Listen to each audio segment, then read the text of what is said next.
வணக்கம். நான் சுதர்ஷன் மகேஷ். ராகுல் Gandhi versus election commission of India அப்படின்னு சொல்லி போயிட்டு இருந்த அந்த வார் அப்படின்றது ராகுல் காந்தி காங்கிரஸ் இந்திய அலையன்ஸ் வர்சஸ் பிஜேபி என்டிஏ அப்படின்னு சொல்லிட்டு களம் மாறிடுச்சு.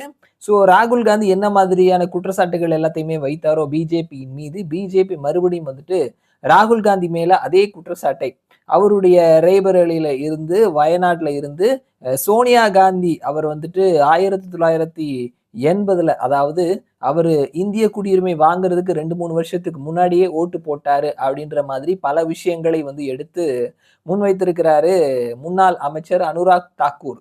ஸோ அவர் இந்த மாதிரியான விஷயங்கள் எல்லாத்தையும் முன்வைத்ததுக்கு அப்புறமா ராகுல் காந்தி தரப்புல இருந்து புதுசா லேட்டஸ்டான ஒரு விஷயம் வந்து சொல்லியிருக்கிறாரு. நாம 70 தொகுதிகள்ல 50,000 வாக்குகளுக்கும் உள்ளதான் நம்ம தோல்வி அடைஞ்சிருக்கிறோம். ஸோ அந்த இடங்கள்ல பிஜேபி நம்மளை ஏமாத்தி ஜெயிச்சிட்டாங்க. அப்படி நம்ம அந்த 70 சீட்டை ஜெயிச்சிருந்தோம் அப்படின்னா இன்னைக்கு நம்ம தான் ஆட்சியில் இருந்திருப்போம் அப்படின்ற மாதிரி சொல்லியிருக்கிறாரு. ஒரு ஓட்டுல தோத்தாலும் தோல்விதான், ஒரு ஓட்டுல ஜெயிச்சாலும் வெற்றி தான். அதே மாதிரி ஒரு சீட்ல ஆட்சி இழந்தாலும் இழந்ததுதான். அதுதான் வந்துட்டு இந்திய தேர்தல் முறையா இருக்குது.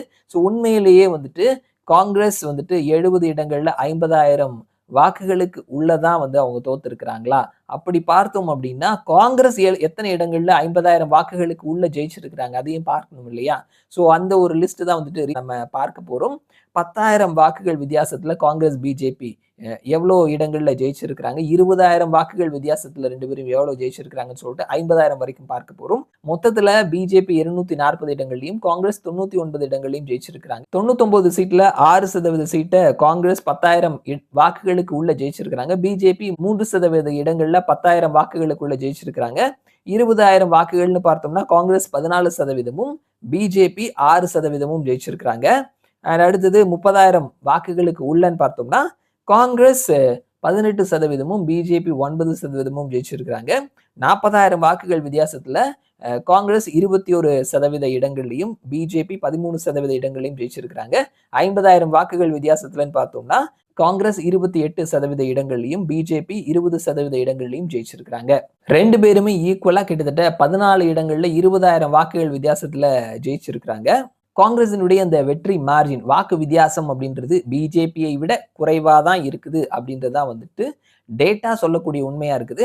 ஸோ நம்ம எவ்வளோ தொகுதியில ஜெயிச்சோம், எவ்வளோ எண்ணிக்கையில தோத்தோம் அப்படின்றத பார்க்கறதுல தவறு கிடையாது.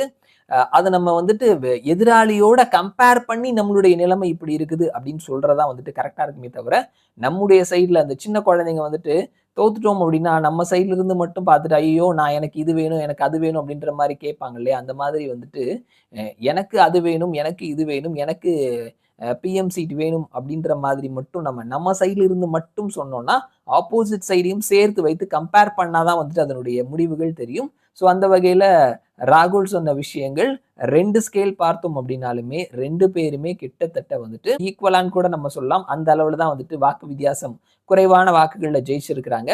இதை ஒரு பேராமீட்டரா எடுத்துக்கிட்டு நாங்க ஆட்சியவே பிடிச்சிருப்போம் அப்படின்ற மாதிரி சொல்லக்கூடிய வாதங்கள் மீண்டும் வந்துட்டு யார் செக் பண்ண போறாங்க அப்படின்ற தைரியத்துல அடிச்சு விடக்கூடிய விஷயமா தான் பார்க்க முடிகிறது. மறுபடியும் நான் உங்களை இன்னொரு வீடியோல சந்திக்கிறேன். அது வரைக்கும் நன்றி.